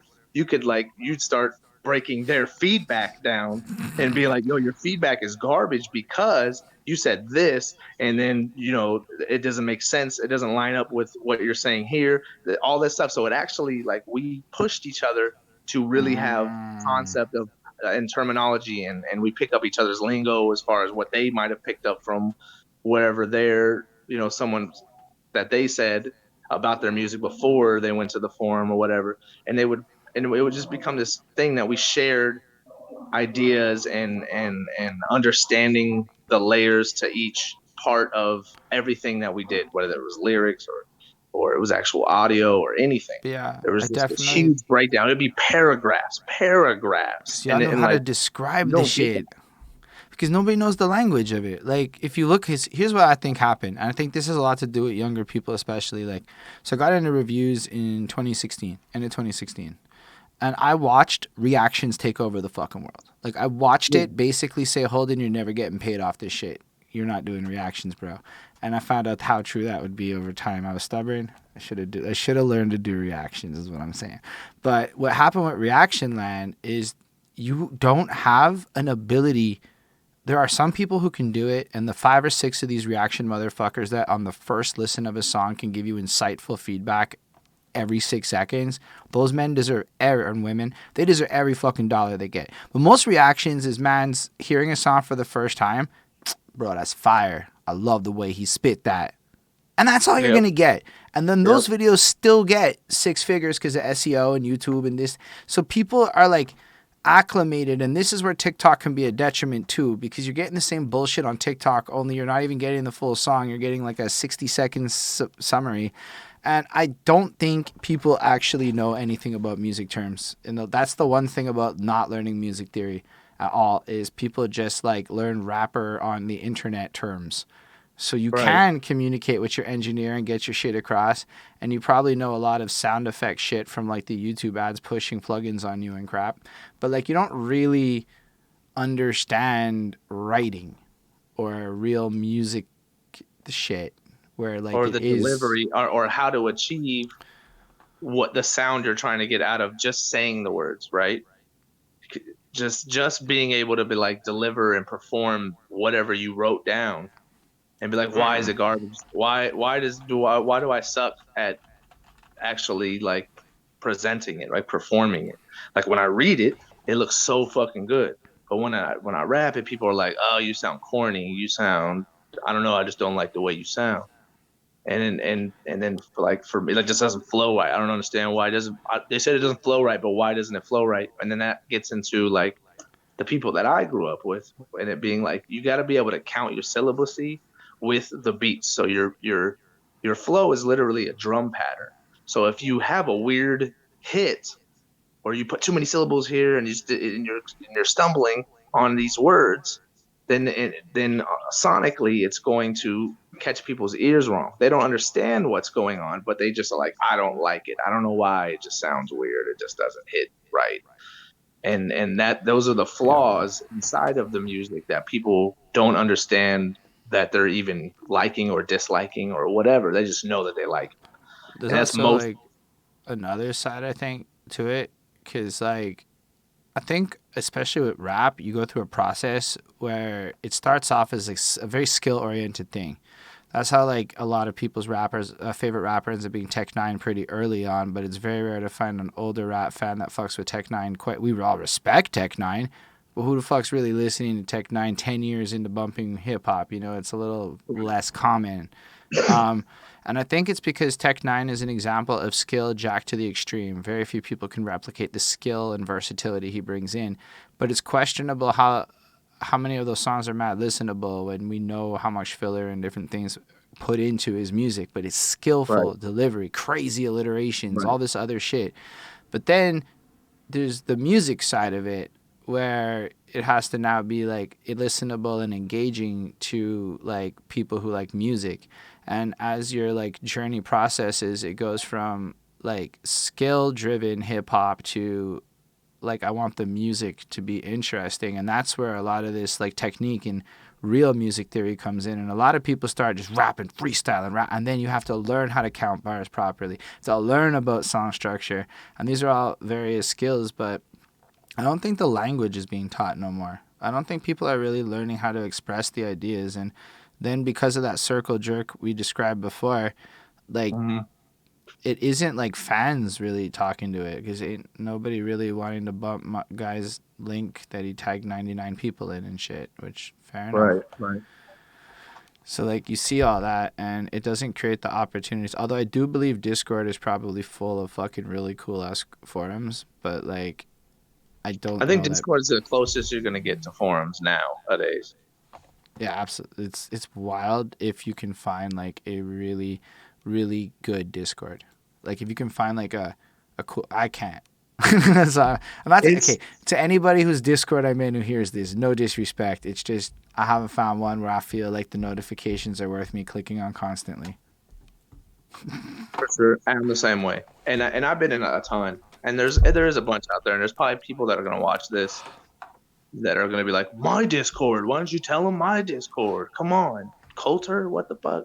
Probably gonna get some messages like, why didn't you fucking mention my Discord? It's exactly what he wants. But like, even those Discords are like, it's a community where they're trying to push each other, Mm. um, to be successful, not to be better. I like the distinction. Better is super different than successful. Right. I like the combination of the two, but like Yeah. if you have to pick, It's I Being can't find a successful place is getting that a where they compromise. accept. It's hard to find a place where they accept people trying to help people be better in their craft. It's really hard because people don't want to hear that shit.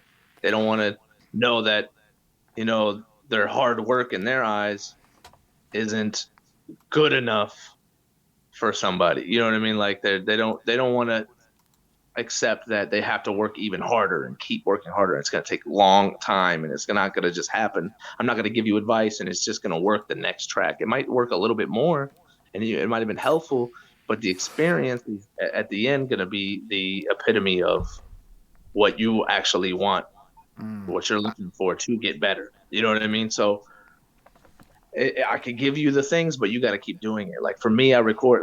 Being having access to record whenever I want, right? Game From the changer. beginning with a karaoke machine to having a computer with a DAW when I was 16. I just sat there and recorded stuff. I just wanted to hear my voice. How do I make my voice cool? How do I sound cool? Like I don't want to just sound like, hey, I'm rapping here. I'm going to tack this beer. I'm going to really just stab my peers. And it's like, No, I it mean, took it to that can I just say level. that a lot of people who say that shit, and they really do say that shit, do not live in a city like mine, and it shows because if they said that shit in a city like mine, somebody might run up on you and stab you. Dead ass. People act like you can just say what you want in your bars, and oftentimes it's people of my skin complexion, and they're never in a big city. Never. Because in a big city, somebody might test your gangster 100. Because you're going to get found. And I hear people talking about roughing people up all the time in their bars. And I'm like, bro, you don't fight. Everybody, like, and if you do, you scrap with your boys when you're little. You don't fight. Like, like, you're not that. Don't do that Right. shit. Right. Don't get yourself hurt. Like you're going to get yourself That's what hurt. I'm Like, saying. And I know people might, I had to, like, I've heard people, and then, like just because y'all have little beefs and shit, cool, but, like, sometimes people wildly like talk about things where like you don't really know what you're talking about because I agree in random town in Ontario you're probably not experiencing anything like what they're talking about in hip hop or I don't know other place that you may be at. But that shit always bothered me. I'm just gonna throw it in the middle of that. and But then the want and the longing and the wanting to like be accepted as somebody that does go through stuff like that. When you don't go through that, you're like, I want people to think I go through that. I technically have gone through that because of my life and my past, and I'm in the ghetto of my city, and it's like it's nowhere near the level of what other people have experienced and are putting out there to the world in their art. And you get like just people that are copying what their favorite artists' experiences are facts. and want so bad to be their life too. They kind of like, they defend themselves and they try to make it seem like, oh yeah, I am a part of that. Like it just became this like, oh, I need to be accepted and cool. That's And why for me, it's I when kind they of start I talking lost that. about yo, but I know the culture. And like Yeah, not the right. Coulter, but the culture. But like when you see that side of things, when people start, because they listen. So like my man's who I do a show with grew up in the Bronx in the '90s. I promise you, Mhm. his experiences is wildly different than everything most of us that did not grow up in these places in these time frames can experience. It's Right. just not. Even today, it's wildly different how it plays out in the worst of places. Like it's just all different. Better, worse, I can't say, but it's not what a bunch of dudes who grew up in a pre-internet New York City and other places like that grew up with. And so sometimes it's wildly weird to me to see people, especially in Canada, debate the culture like there's some like experts on it because of the hip hop they studied on the internet and shit. It's just the weirdest thing because people don't care about like the deeper shit. Like I had to accept that syllable stuffing was real. It wasn't an easy thing to learn. But when you do, you're a better artist after. Right. And Um, there's just I get weirded out by people that are like stuck in back in the past with music and they're like still doing that music and they're like, yeah, this is the true form and this is the raw, this is the root, this is what I love. And that's why I'm like, but we've evolved. Like in a lot of ways, a lot of people don't agree that we evolved, but like sonically we've evolved. Like things that we've learned how to blend and bending genres and quality of sound And all this other stuff has gone up so much that stuff can be manipulated now. Bro, I could With record it in my room, and an engineer can make it sound like it was not recorded in my room. right. It'll sound like everything better than the 90s. You know what I mean? Like anybody's track in the 90s is not gonna sound as good as yours that you just did in your Unless you bedroom. were like fucking Diddy or somebody and you had like, yo, when they talk about recording in those studios, I managed to interview a guy who worked at Puff Daddy's studio in like 97 or some shit. He was telling me about the reels, bro, and just how much literal physical shit went into being an engineer, literally cutting tapes, literally splicing reels of sound. Like, bro, we don't even like, yeah, okay, like what happened back in the day better was pre-thought. People thought more about their music before they walked into the lab. People can experiment more now. That's the Yeah. main difference. How Yep. does that manifest? You're probably not gonna get a Paul's Boutique by the Beastie Boys again, because that shit was so weirdly meticulous. Right. And now you'll get like, I don't know, whatever JPEG Mafia is doing or something that's also out there and weird, but it's clearly the result of just finding samples on the internet and splicing sounds and shit together to create a vibe. So it's Right. like, also, half these rappers could never have had a chance back in the day, bro. Come on. Like, none of us had a chance back in the day. Just where I lived, bro, the chances of making it in the 90s, no. You were in the right city, your career was probably over until like And you had to be 2008. doing some dirt. You gotta find network and find some people. Like you gotta know people. Like nowadays, you gotta know people, but it's a lot easier to reach these people than it was before. You know, someone could just see you and be like, "Oh, I'm impressed by this guy," and then boom, you got a vouch from somebody way out there that's already successful. But back then, like you'd have to like stalk these people and go to their homes and like, "Hey, listen to No, listen to my song." you're saying it hyperbolically and shit, but like dead ass, they would do that shit at labels. You would like hang out in front of like, I don't know, Universal's offices and try to like find an A&R to like fucking shove your demo tape into. There is Right. an email list you can buy now for like $25 that has a bunch of contacts and shit, and like you can literally just buy the email list today. Like people don't get how hard music was because they Right. see how much music exists today. But they also don't know that back then everybody was also a rapper, but everybody was so broke and music cost so much to produce that you never heard any of it. But everybody was still a rapper back then. There was just as many mixtapes, but made of lower production quality. So, and that never made it to the internet. So that part of the history that everyone thinks they know about is just lost, and you can't Google it. So good fucking luck. Like, Right. so it's like now you're in this situation where people don't really have that perspective of how easy it is to create music today, and marketing It's so easy. So is easy. Anybody is can do it. weird. It's hard, but people act like it was easy back then. I'm like, no, bro, you would just be in debt and then get dropped, and now you're bankrupt, and now you're working at Subway at 32. Come on, go fucking watch those YouTube And that videos of bios and shit.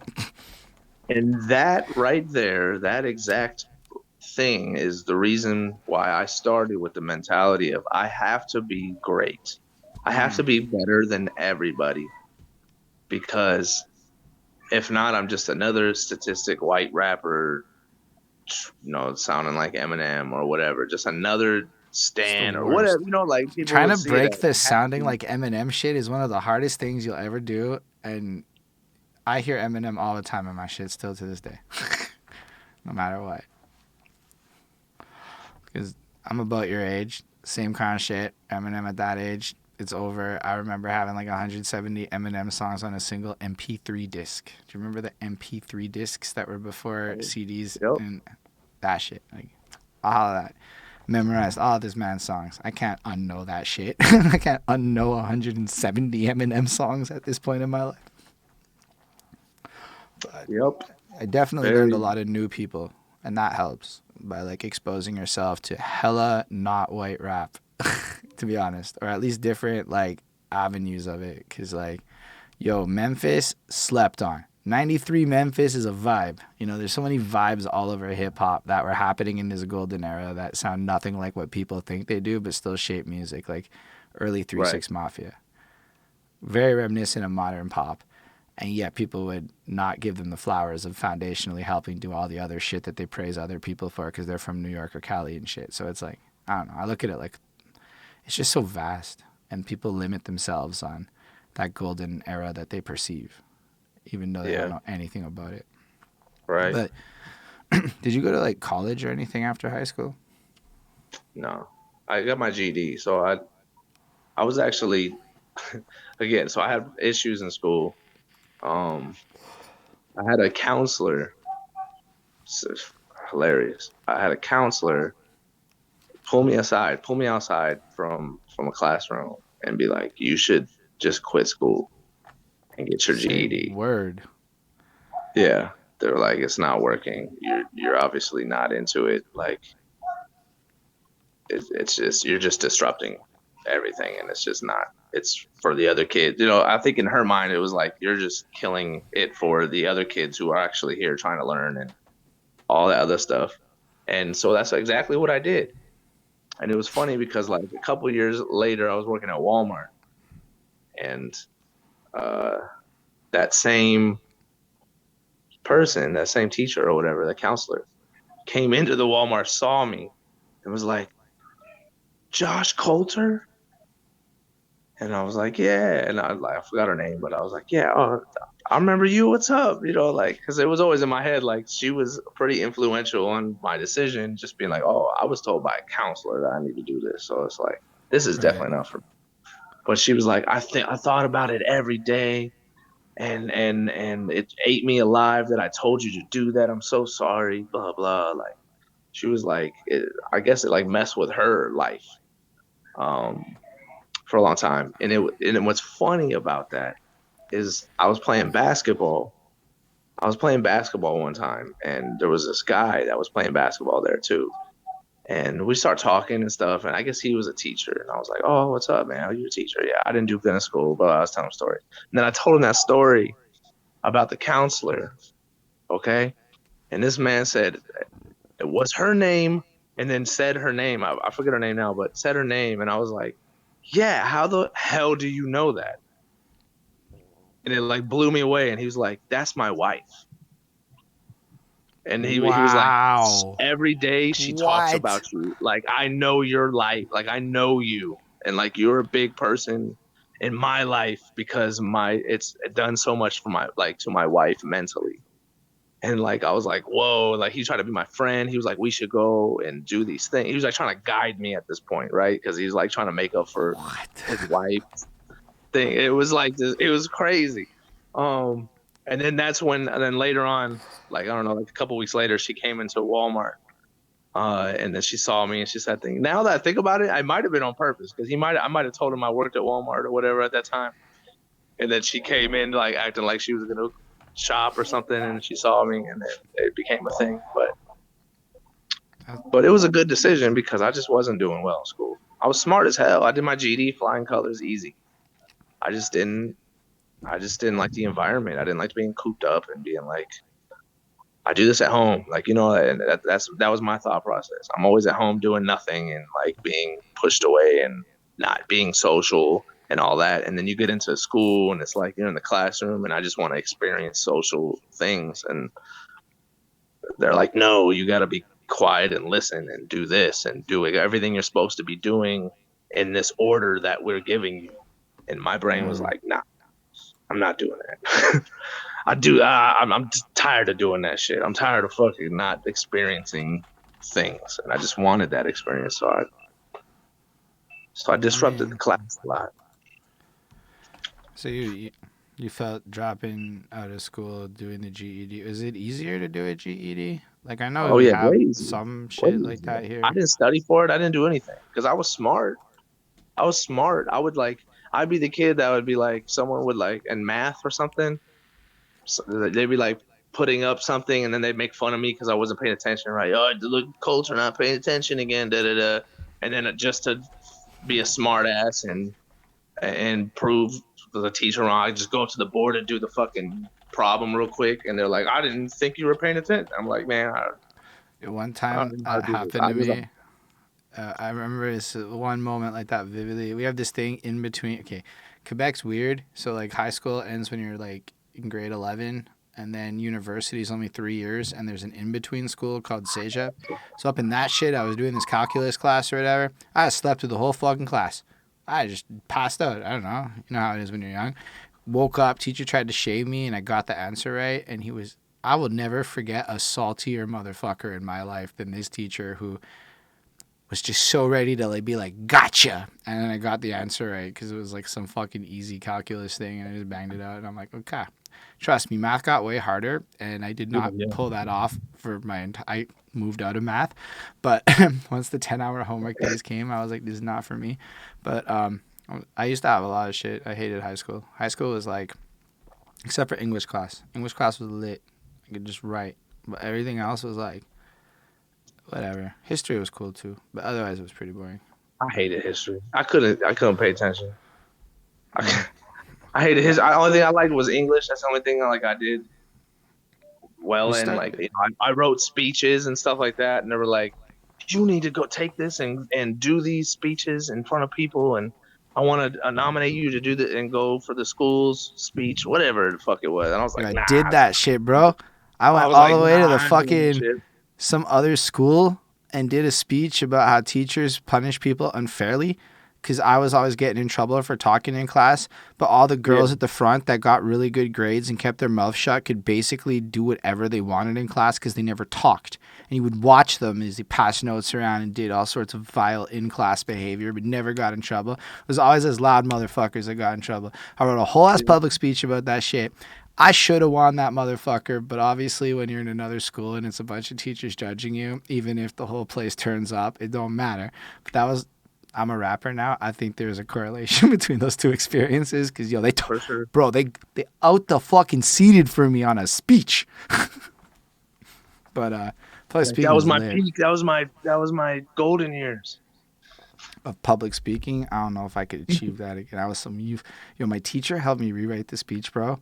Coached me on it. It was some like real shit. Like I was using Yeah, words like dichotomy, and I'd never used a word like dichotomy in my life. yeah, yeah. But Oh, the vocabulary. You don't even know what you're saying half of it. she rewrote it, so I understood the gist of the point because it Right, was like right. my speech. But like, there was a lot of language that got changed up, so our school could win. And we walked in, she's like, "You got robbed." I'm like, "I did get robbed," but now our history was cool because the one of the first things we did in grade 10 history was we watched Braveheart, and we did a whole ass history analysis on Braveheart, like what was real and what was not, and so we could Mm. justify it as education. And I will never forget getting 44 on 40 on the Braveheart test.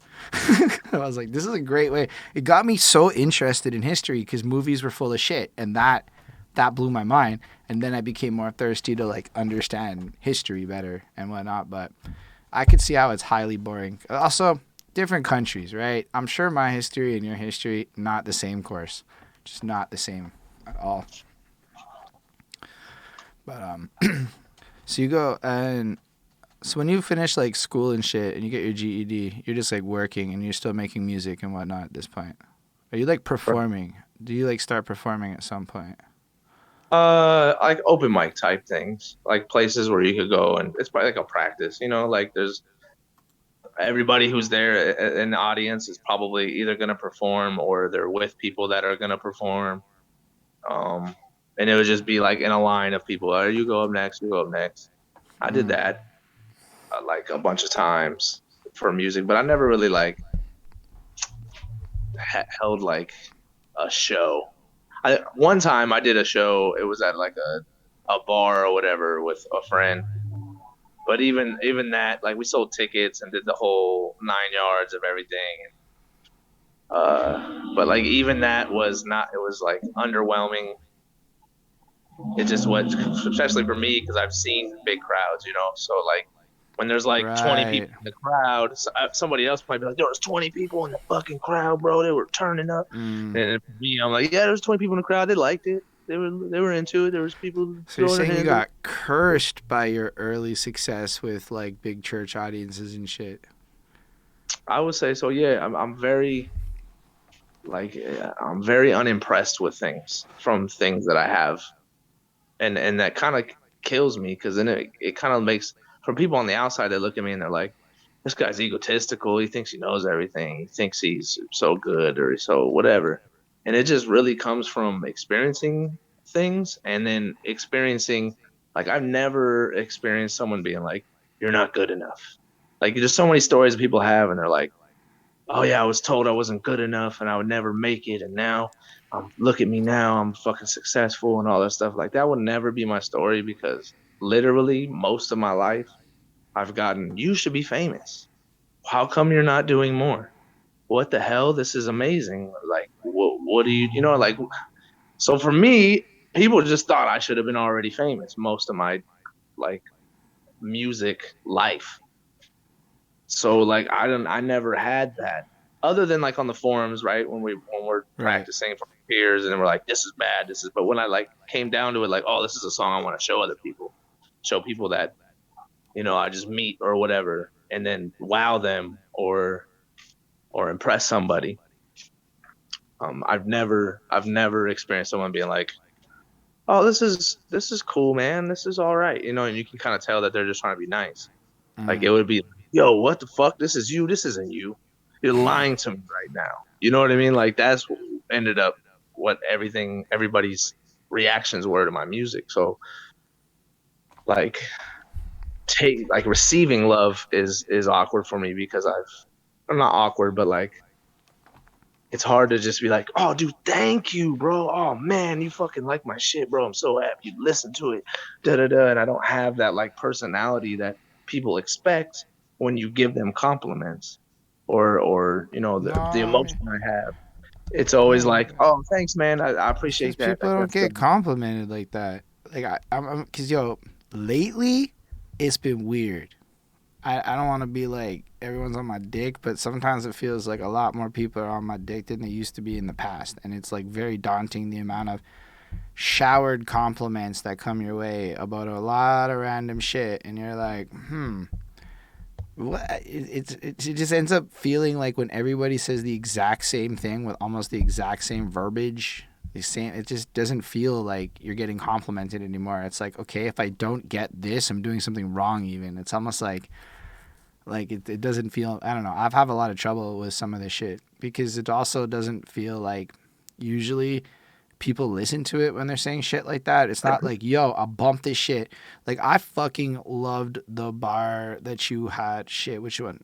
I'm gonna forget it, obviously. It's on your first track. It's like one of your main hook things. The second track, Unapologetic. And it was this crazy bar where you just like put somebody's name into the middle of something and connected it. And like you could miss it, but it was. oh, when I said I'm still adjusting, but I That's it. still am. And sync. Oh my god, that shit was so hard for me. That shit's on the stream. Y'all can go watch that after this. I'm not lying. But like that shit was like, damn. So it's like things like that. Like it's like, okay, if I get a compliment like that, I'm like, okay, I fucks with that compliment because like somebody like Right. listened or like Listen, connected. right. But people's compliments are often shit. Like they're really bad. They're just not good. And I'm not trying to say I don't want people to compliment me, but like they're just not good compliments. They're just like, okay, you're just trying to talk to me or something, but you're not really trying to say nothing. It's like, okay, thanks, bud. Like I don't know how to Right. respond to it. And then like the first 10 times it's Intimate. nice, but then after a while you're like, yo, this isn't like anything. It's just a weird interaction on repeat in my life. Right. And I also don't things know. that things that are meant for just a comment section, you're like talking to somebody and it's like they're leaving a comment to you, that was fire, dude, like that shit, and you're like, I don't know how to respond to that other than like I'll heart it or say thanks, man. and Right? and I feel that. there's no intellectual conversation to it, and that's, I think, as a lot of human beings that are more intellectual and do have thoughts and stuff that they want to like connect with people that also have that kind of thought process. um it's I don't know, it's just demotivating to like want to speak to people that are just like, that was good, man, you're so dope, let's collab. That part I can't stand. Like let's be to be fair, fans, like people who really like your music, don't compliment the same way as that shit. Like it's really different. And I do like it when people are really like fan like towards me, like they sincerely appreciate some shit I do. But that Right. like let's collab shit, what does that mean? What do you want to do? Like Yeah. collab on what? We need to do something together. Yeah. I know, like It's what like, is it's to me, it's like they're impressed, and they want to jump on board with whatever I got going on. They want to have that, they want a piece of that in their music. That's how I see it. Like there's like, oh, this guy, and then they see, some people that might not even like my music because they're only into a certain rap or whatever, right? I'm too poppy or whatever. But they'll see the responses I'm getting and the heads that I'm turning when I go into like communities or whatever, and I'm getting all these likes and or hates or whatever, I just just shit ton of just comments. pause for a second. Relative to like rappers I see on Facebook, Coulter may be in the top 20 of the not like local shit, but like on this Facebook group shit, he may be like a top 20 personality of all the groups I've seen. Like this guy actually gets attention when he draws. He's not being hyperbolic. This is like people see it and will thirst because he gets that kind of interaction on his posts. I just feel like if I co-sign that, it makes it sound more valid, Yeah, but like it really he's is like, like oh, he's that. just being egotistical. No, You know, he's legit. and Like that and that's my biggest issue. That is my biggest issue. That's why unapologetic is what it is. It's because people look at me and they're like, I don't like this guy. He seems too cocky. He seems arrogant. There's something about him. He's talking like he's the shit, and he's not even gone anywhere. He doesn't even have that many listens or whatever. But it's like I've been in this these communities so long and not doing it like to monetize and all that other stuff just for my own benefit to see what people think. I just want, like, that's how I grow. Like, all right, what do these people say? I go throw it to everybody. Maybe out of 50 people, 5 people give me what I want to hear. Like, oh yeah, this is dope. I like the way that this transitions into this, the layers on this, or really hits me in a different, the cadence you use here, whatever it is, right? And they tell me things that like it really hit them and why it hit them and things like that. And that's one of those things. I'm like, how do I enhance this? This is what people like, and I did that from the begin before I was even making music, or when I first started making music with other artists. Why do people like Drake? Why do people like Eminem? And that goes back to earlier when I was like the multi-syllable rhyming and the compound rhyming Eminem, and that's what I took in, right? Because I'm like, this is what I think people really like, as far as the writing goes. This is what sets him apart as far as the writing goes. And I do that with all artists. And I'm like, what do I want to take from this artist? What are they doing that people like? And I want to take it. And then I try to figure that out logically. And then I try no, to but implement that into my music. I think of everything you said, that is like a big tip for people. That's what like the greatest artists in the world do.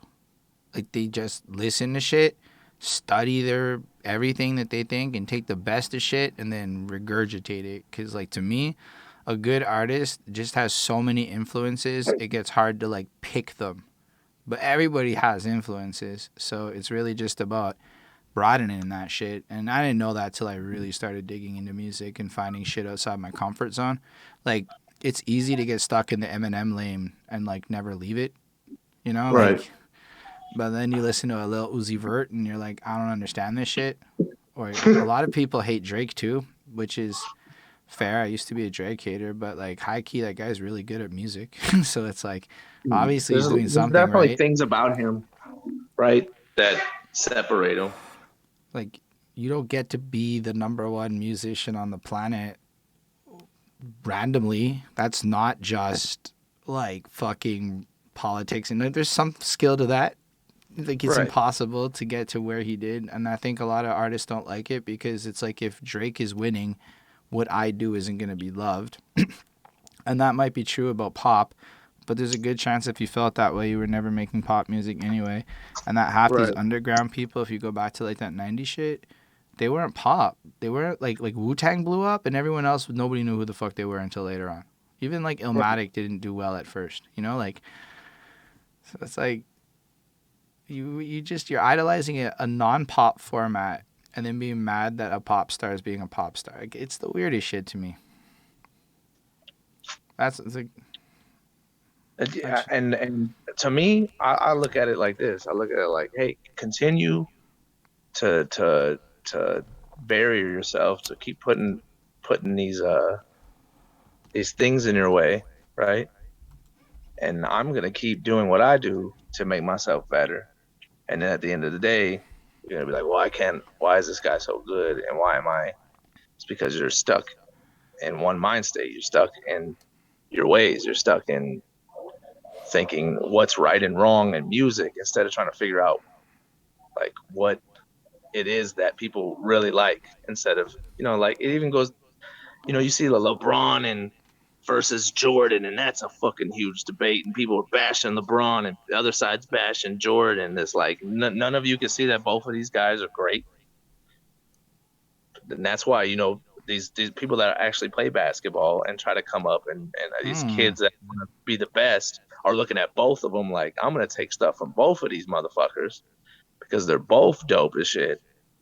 I'm gonna use this for my game, and I'm gonna come up, and then people are gonna look at me like, you know what I mean? You're like, "Damn, this guy's fucking good," and it's because he didn't hit his head stuck, but like, "Oh, I only did what Jordan did, or I only did what my favorite's Klay Thompson, and how he plays, I play just like that, but I'm It's just not also as good." like another like things to add to that is so if you're doing all that and you bring it back to music, let's say you want to make it, it doesn't necessarily just matter. I'm talking now. It's like you're going past like it's like there's like this.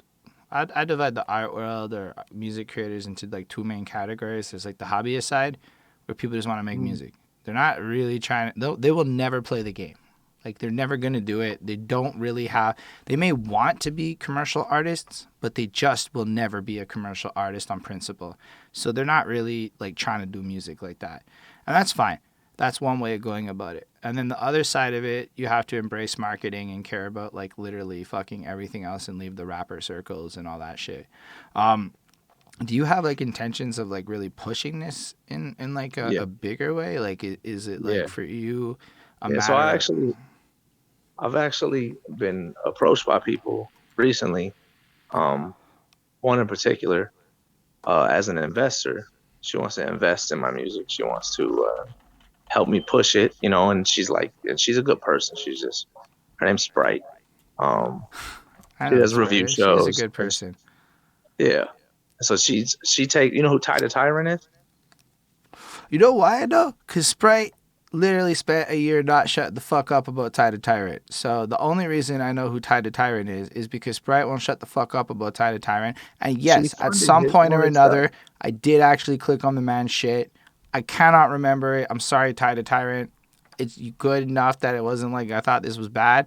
I can't remember anything of it now, but I actually clicked because of her. So I want to give her props for because she's really into the promo game. That woman unapologetically will just push anybody and anything that she fucks with and try And to she'll create fund it. platforms. And I didn't she'll know about fund it that. too. I didn't even know Yeah, about she'll that. fund it. Like she's not even like she don't make a ton of money, but she love like any extra money she gets, the love for hip hop and music. She wants to, she finds talented artists and wants to help them because they don't know how to do the marketing side. They don't know how to promo, and they don't know, they don't have the funds. They have kids and things. She's like, I don't have kids. I'm doing this and that. Like I'm looking for people that I want to grow with and make like get the best artists I know and get them together and help push them and become this like entity. And I'm like, that's cool as hell. And uh, she definitely reached out to me and like your album dropped, and I really like I fuck with it so much that like I want to help you. And I mean, she's going through her own stuff. She's got her own things that she's got to worry about. But um, at the end of the day, I know that if I reached out and was like, "Hey, I need this," she'd be like, "I got you. I'll figure it out." Because that's what she did for Ty the Tyrant. Like she like funded the album, got it out. She got it in front of. I know they got them in front of 3NT or whatever. Blind Fury. Right. Um, and then they cut a record deal with Ty the Tyrant. And it was a good deal. It was a good contract because it wasn't like we're gonna own your shit. He owns his own masters and all the other stuff, and they're just helping him by and putting their stamp on it. And that's what I So okay, respect. what do they I do? respect the fuck out of that. So when you say helping them in a good deal, what would be like a good Like deal that funding, would like but like funding anything that they need. So promo, merch, uh, getting getting CDs made, uh, campaigning, uh, anything that has to do with trying to get your album out there and trying to look like an established artist. Damn, my phone's at 1%. I just noticed. Trying to be an established artist. They just wanted to help him. They loved his music and they just wanted to be a part of it. And Tyler Tyron makes dope ass music. He has some songs that people will be like, oh, it's cool, but he has some songs that are like this guy's ready. Like he's Right. there. Like it's Saved by the Bell. I'm giving him promo right now.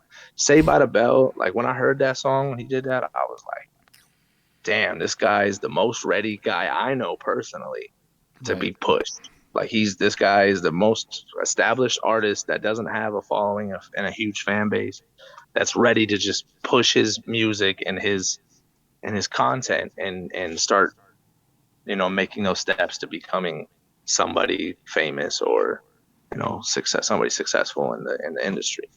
Right. No, that makes total sense. So you're at 1%. That means you're gonna die. I'm gonna die. I'm gonna Fair. die, and there's gonna be no more Coulter. So we might want to do some kind of wrap up thing now. That's what I was gonna say. But yeah, I appreciate you coming through for real. Y'all can like find his music. I'll follow the Insta, which is gonna be at official Coulter, not the one that's just Coulter, but the official Coulter. I need to start using Instagram again, but I have a hyper follow too. So it's a hyperfollow.com/I'm Coulter.